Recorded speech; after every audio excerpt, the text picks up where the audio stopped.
കേരളത്തിൽ തേനീച്ച കൃഷി സജീവമാണോ?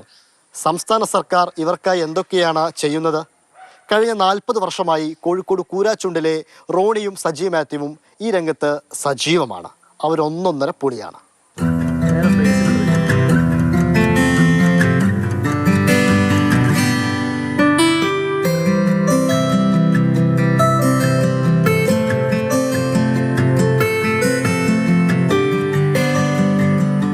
ഇതിനോട് ഇൻട്രസ്റ്റ് വരാൻ കാരണം ചേട്ടനാണ്.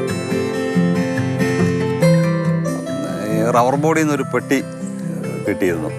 അതിനകത്ത് ഒരു ഈച്ചയെ പിടിച്ചു വെച്ചു, കുറച്ച് തേന കിട്ടി. അങ്ങനെ അത് ഒന്നുകൂടെ അത് 2-3 എണ്ണം കൂടെ അതിൻ്റെ കൂടെ കൂട്ടി. വളരെ ശാസ്ത്രീയമായിട്ടൊന്നും അറിയത്തില്ലാത്തൊരു കാലം. വളരെ കാടൻ രീതിയിലാണ് അന്ന് തേനീച്ചേനെ കൈകാര്യം ചെയ്തു. വേണ്ട അളവിലൊന്നും തേനും കിട്ടിയിട്ടില്ല. കണ്ടവാനം കുത്തു വാങ്ങിയെടുത്തു എന്നല്ലാതെ അന്ന് പ്രത്യേകിച്ച് കാര്യമൊന്നും ഉണ്ടായില്ല. 90-92 കാലം വരെ നന്നായിട്ട് തേനൊക്കെ ഞങ്ങൾക്ക് കിട്ടിയിട്ടുണ്ട്. 1992 ഒരു അജ്ഞാത രോഗം വന്നിട്ട് തേനീച്ചകൾ, കേരളത്തിലുള്ള എല്ലാ തേനീച്ചകളും അപ്പാടെ നശിച്ചുപോയി, മുഴുവൻ ചത്തുപോവുകയാണ് ചെയ്തത്. അപ്പം അന്ന് അതോടെ ആ കൃഷി തന്നെ അന്ന് കുറേ കാലത്തേക്ക് നിന്നു പോയായിരുന്നു.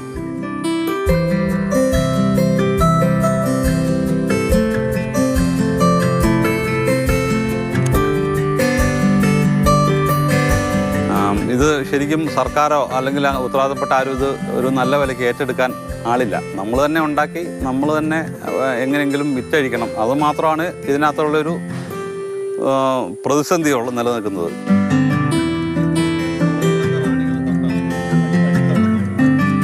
ഒരു വർഷത്തെ ഒരു പരിചരണമാണ് ഒരു തേനീച്ച കോളനി എന്ന് പറയുന്നത്. അതായത് ഇതിനൊരു ഇപ്പം എന്ന് പറഞ്ഞാൽ ഒരു ക്ഷാമകാലമാണ്. ഈ മഴയൊക്കെ പെയ്യുന്നുണ്ട്. ഇതിന് പുറത്തുനിന്ന് തേനും സാധനം ഒന്നും കിട്ടാനില്ല. നമ്മളിപ്പോൾ അങ്ങോട്ട് തീറ്റ കൊടുക്കുകയാണ് ചെയ്യുന്നത്. അതിന് പഞ്ചസാര കലക്കി നമ്മൾ അവർക്ക് ആഹാരം കൊടുക്കുകയാണ് ഇപ്പോൾ ചെയ്യുന്നത്.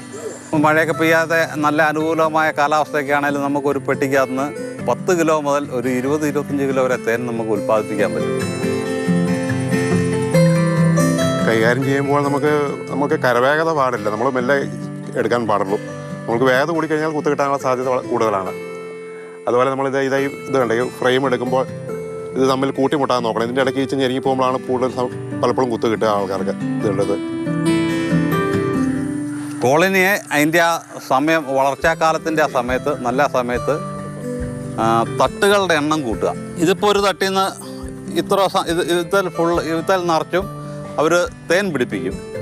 ജനുവരി അവസാനത്തോടുകൂടി ഇതിനകത്തും അവർ അട പിടിപ്പിച്ച് അതിനകത്ത് അവർ തേൻ നിറയ്ക്കും. അപ്പോൾ ഇങ്ങനത്തെ 3-4 തട്ട് വെച്ച് കഴിഞ്ഞാൽ ഈ ഒരു തട്ടിൽ തന്നെ ഒരു 2 കിലോ തേൻ ഒരു തട്ടിൽ തന്നെ നമുക്ക് കിട്ടും. അങ്ങനത്തെ ഒരു 4 തട്ടൊക്കെ ഉണ്ടെങ്കിൽ നമുക്ക് ഒറ്റയെടുക്കലിന് തന്നെ ഒരു 8 കിലോ തേനൊക്കെ കിട്ടും.